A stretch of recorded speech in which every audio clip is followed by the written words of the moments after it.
Aquí comienza Todo Vida, un espacio abierto a la alternativa.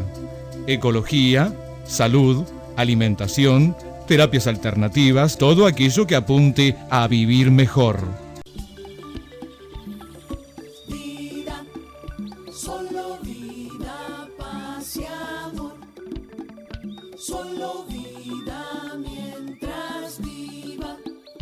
Todo vida, todo amor. Vida, esta canción hecha a la medida para todo vida por Alejandro Carvajal, autor e intérprete. Carvajal, el hijo del sabalero, que nos ha hecho llegar este tema y que realmente nos encantó, a la medida de toda vida. Bueno, RR nos acompaña en el control técnico desde tempranito.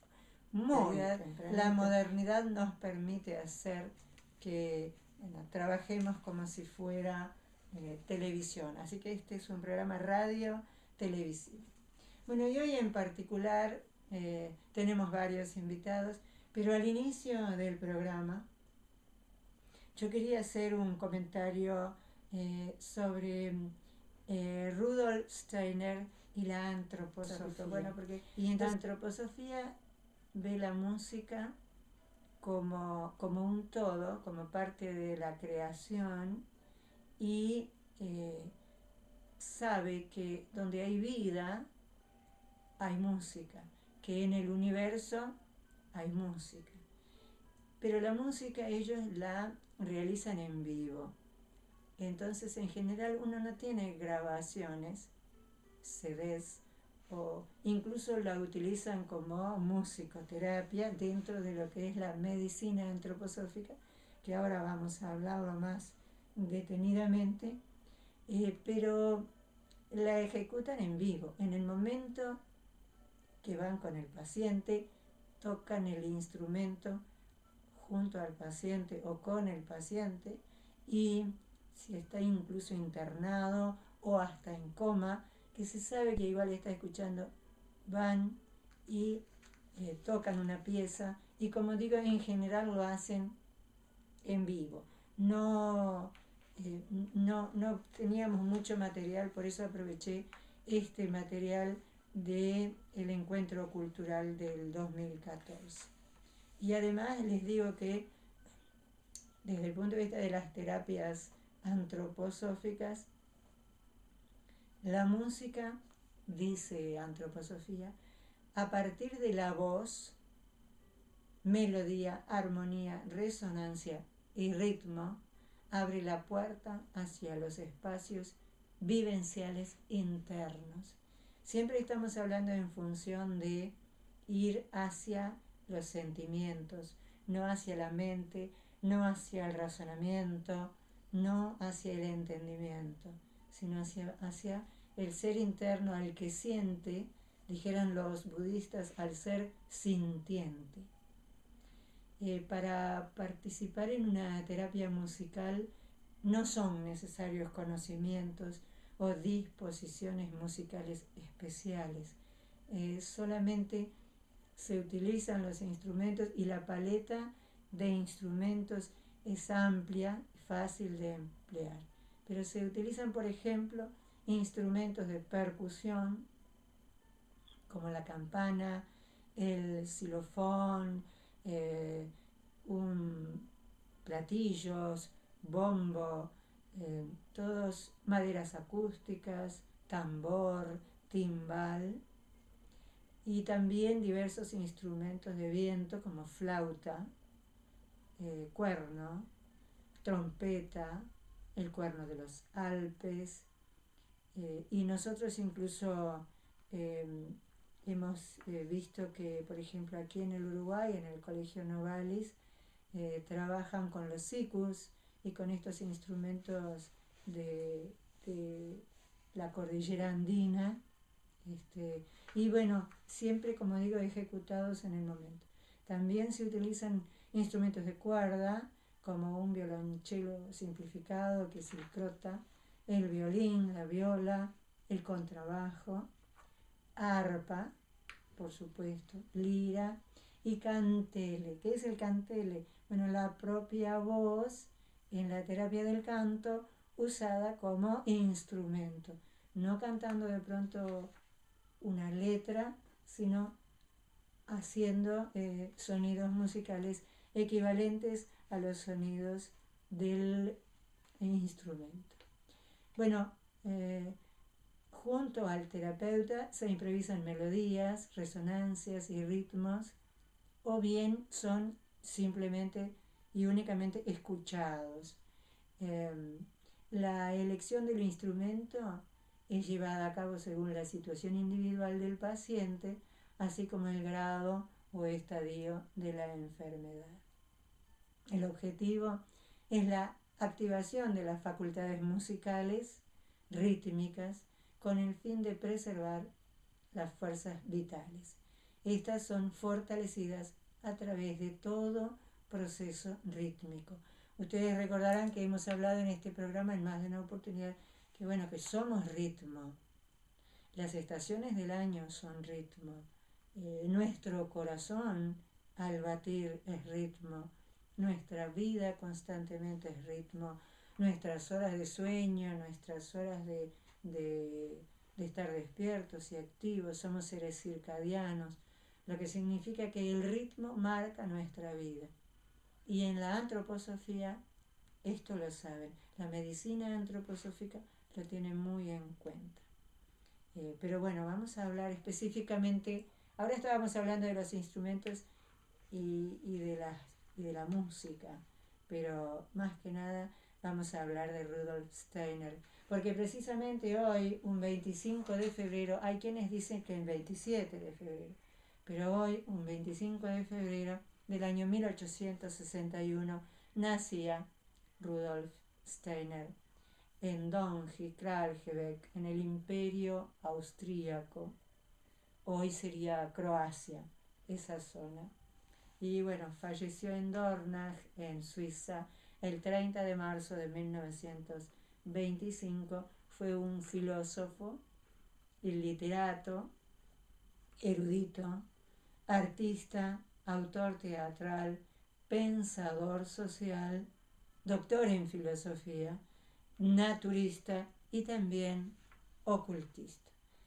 Fue el fundador o creador de la antroposofía, la educación Waldorf, que es la antroposofía aplicada a la educación, la agricultura biodinámica, que es la antroposofía aplicada a la agricultura, y la medicina antroposófica, que viene a ser, todo el conocimiento antroposófico aplicado a la medicina. Y también, con esta música que estamos teniendo de fondo, la forma artística de la euritmia viene a ser algo así como danza, pero con todo el cuerpo, no por danzar en sí y hacer movimientos coreográficos bonitos, sino especialmente para permitir que el cuerpo manifieste el lenguaje, como si el lenguaje pudiera ser manifestado a través del cuerpo. Cada una de las letras tiene una posición de los brazos, del cuerpo, de la cabeza, que de alguna manera la van representando. Bueno, en parte les decía que a través de la música muchos pacientes aprenden a reconocer y entender, por ejemplo, pacientes con infarto de miocardio o hipertensión. Otro aspecto, y es que son en general écticos y están situados bajo presión. ¿Qué sería ser éctico? Éctico, con H y con C, éctico. Bueno, relacionado con la tisis estaba relacionada con la tuberculosis, pero en realidad más que eso significa consunción, que ese sería el significado etimológico, y vendría a ser un deterioro o extinción de algo, generalmente por combustión, así que allí hay fuego, hay quema, hay temperatura, evaporación o desgaste. Y viene del griego écticos, que es continuo. Quiere decir que es algo que persiste, una sensación de calor seco, de de calor abrasador, de estar quemándose, acompañada de fiebre continua. Y entonces al practicar la música, los pacientes lo vivencian y se dan cuenta de que a través de ella, de mantener los tonos, de mantener el ritmo, de mantener las pausas, se va de alguna manera logrando una fuerza interna, una experiencia con la música que les enseña lo que significa y cómo es posible ser más suave, más lento, tomarse tiempo, estar más tranquilos, dejar de quemarse por dentro, dejar ese fuego abrasador, disminuir esa fiebre. Las personas con asma también, la antroposofía, la terapia antroposófica, que a través de la música recibe a menudo, la persona con asma recibe poco aire, sobre todo en su espacio torácico. Y en general es porque no saben respirar bien. Hay gente que dice, no, el problema es que se le cierran los bronquios. Sí, esa es la parte psicológica, anímica, en la cual el organismo reacciona. Pero en realidad lo que sucede es que no respiran bien porque en general no exhalan lo suficiente como para dejar espacio para el nuevo aire. Entonces decíamos que ya que no saben expirar correctamente, es que reciben poco aire del exterior, porque ya les queda mucho aire en su interior. Entonces, armonías largas en las que haya que gastar el aire, frases musicales prolongadas, pueden de alguna manera ir disolviendo esa estrechez. Y muchos asmáticos encuentran a través de la música su propio ritmo respiratorio. Y eso lo sabemos porque lo comentaba también Sebastián Kusselman, de Terapia del Canto, que se logra una mejoría en el asma y en las personas que tienen problemas para respirar con los instrumentos, especialmente aquellos en los que hay que soplar, estos instrumentos que son como bueno, los hemos visto con caña, que creo que se llaman sikus, que son los que vienen de Centroamérica, de toda la cordillera de los Andes, Perú, por supuesto, Ecuador, Bolivia, utilizan estos instrumentos, también en Chile, y eso ayuda mucho a respirar.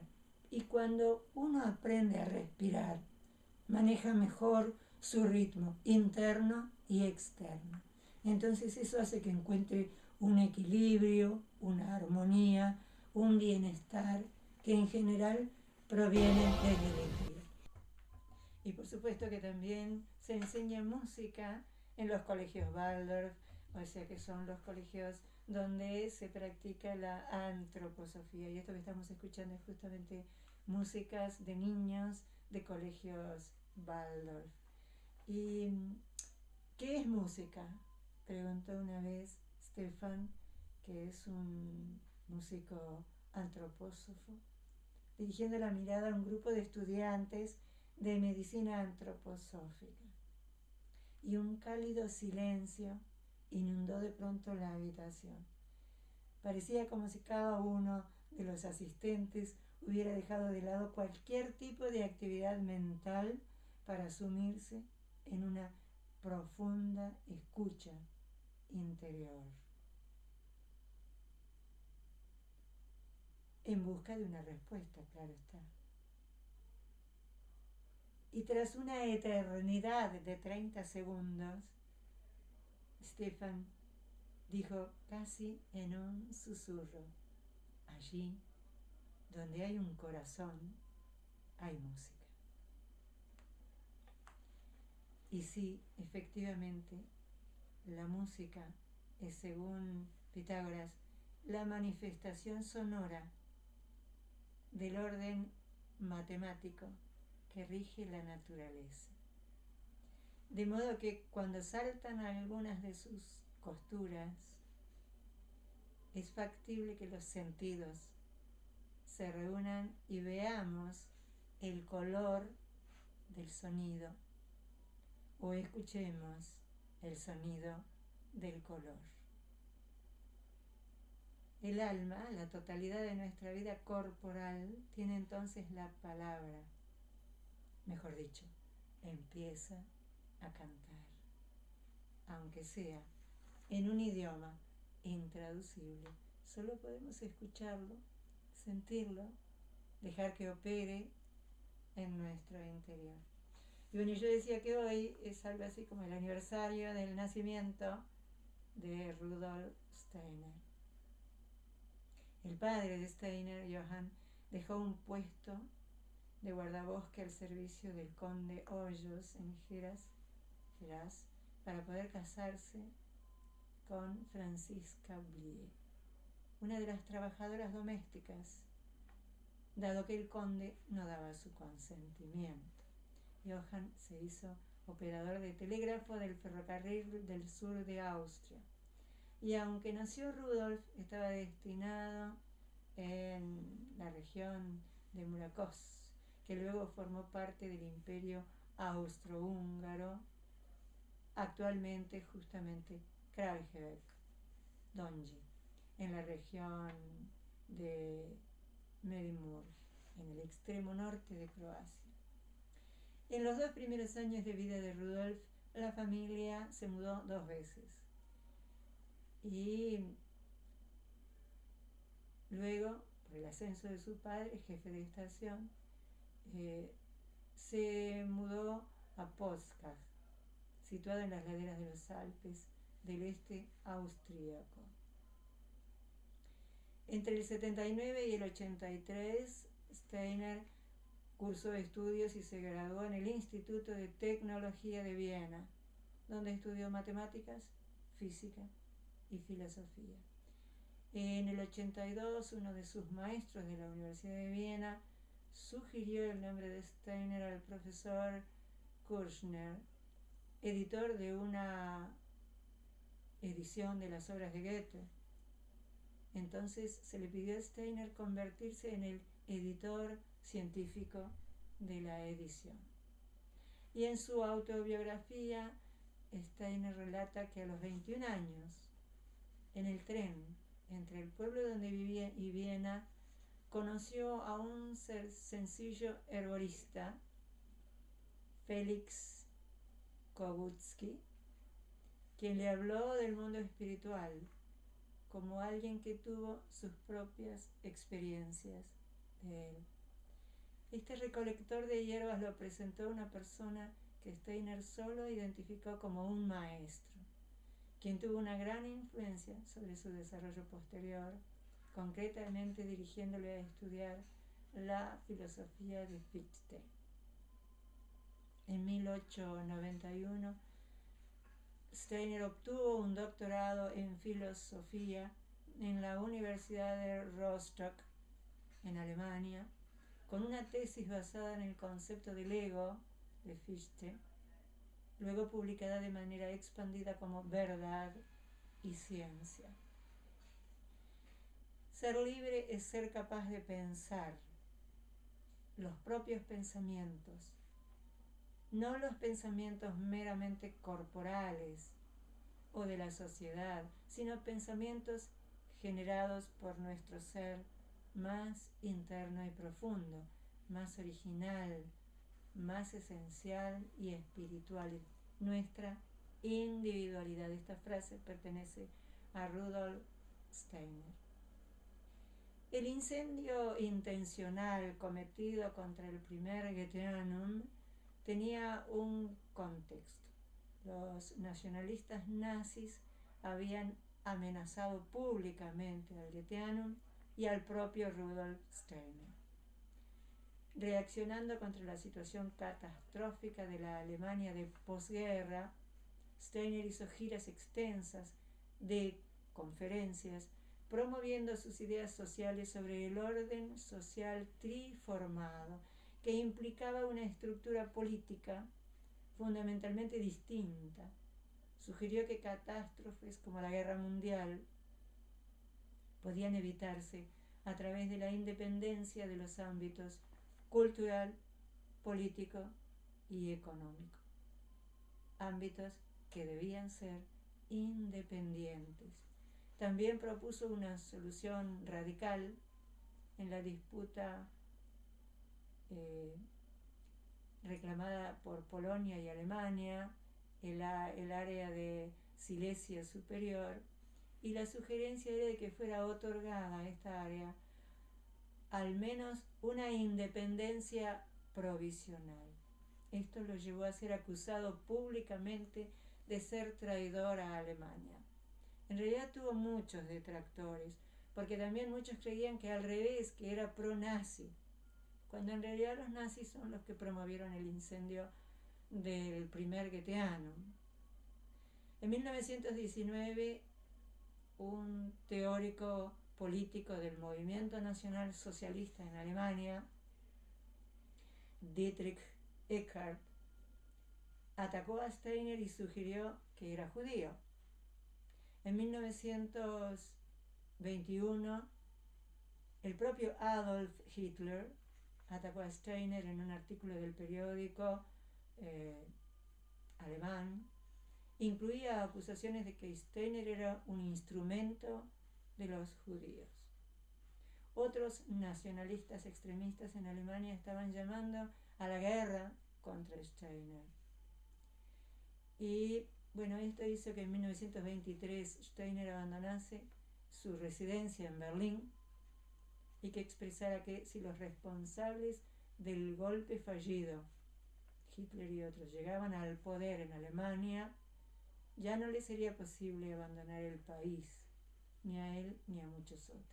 También alertó contra los desastrosos efectos que tendría para Europa Central que estos nacionalistas en Alemania llegaran al poder. Bueno, ese, como les digo, incendio intencional cometido contra el Goetheanum afectó seriamente la salud de Steiner. A partir de 1923 mostró signos crecientes de fragilidad y enfermedad. Continuó dando conferencias e incluso viajando, especialmente al final de este periodo. Frecuentemente daba 2, 3 e incluso 4 lecciones de antroposofía diarias, de cursos que tenían lugar simultáneamente. Por una parte, muchos de ellos eran para áreas prácticas de la vida, educación, euritmia curativa, arte de la palabra y drama. Por otra parte, Steiner empezó una nueva serie extensa de conferencias y presentó su investigación sobre las vidas sucesivas de diversos individuos y en general sobre la técnica de la investigación del karma. Pero en el otoño de 1924 ya estaba demasiado débil para continuar.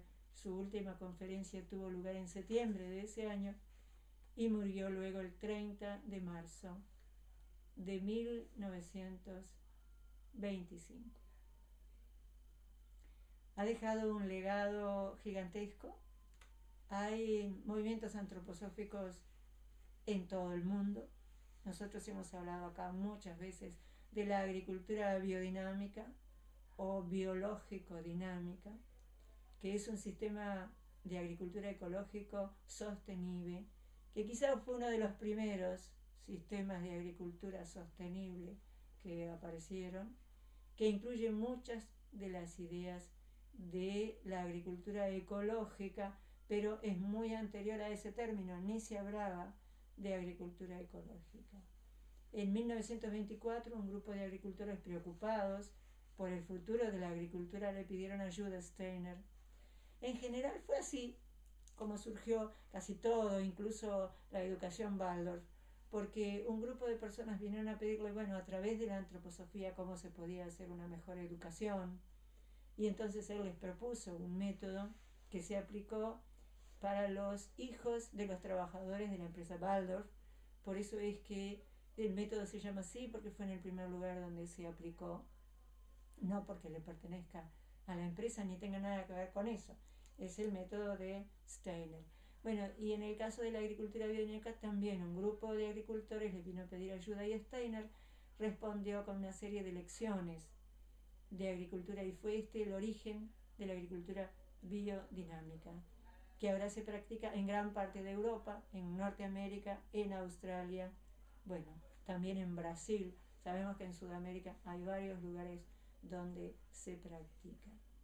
Y un concepto central de estas conferencias fue individualizar la granja, o sea, producir todos los materiales necesarios dentro de la propia granja, el estiércol, el forraje, en lo que se llamó el organismo de la granja como un todo que está vivo y que tiene su propio ritmo y su propia manera de funcionar, sin introducir o introduciendo muy pocos materiales externos.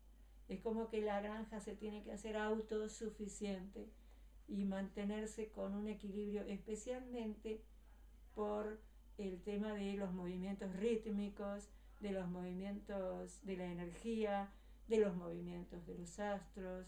Él, por ejemplo, les enseñó a realizar actividades temporales, o sea, plantar en determinado momento, cosechar en determinado momento, tener en cuenta los patrones de movimientos de la luna y de los planetas, como que de alguna manera hay un todo de fuerzas naturales, pero también de fuerzas elementales, de fuerzas superiores, de fuerzas cósmicas. Somos todo uno y no hay manera de evitarlo.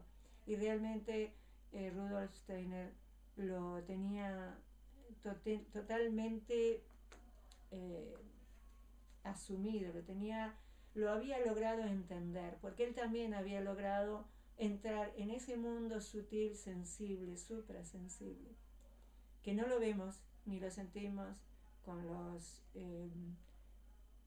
sentidos comunes, sino con otros sentidos. Steiner nos habla de 12 sentidos y no solamente los que comúnmente conocemos. Y bueno, es una riqueza extraordinaria que ha tenido este individuo, dejando materiales y conferencias que todavía hoy se pueden leer, hay libros escritos, y requiere profundizar, pero no solo profundizar en el estudio, profundizar en uno mismo, reconocer que somos seres sintientes en un cuerpo físico, pero que somos seres sutiles, que somos seres multidimensionales, y que precisamente ahí está la clave de todo lo que nos ocurre en este plano físico. Bueno, este fue un pequeño homenaje realizado aquí desde Toda Vida para la fecha del nacimiento de Rudolf Steiner, el creador y fundador de la antroposofía.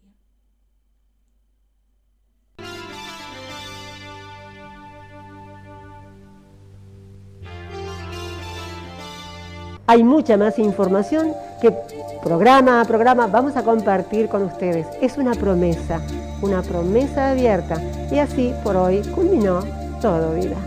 Hasta aquí, Todo Vida. Un espacio abierto a la alternativa. Ecología, salud, alimentación, terapias alternativas y todo aquello que apunte a vivir mejor. Dirige y conduce Beatriz Banquero.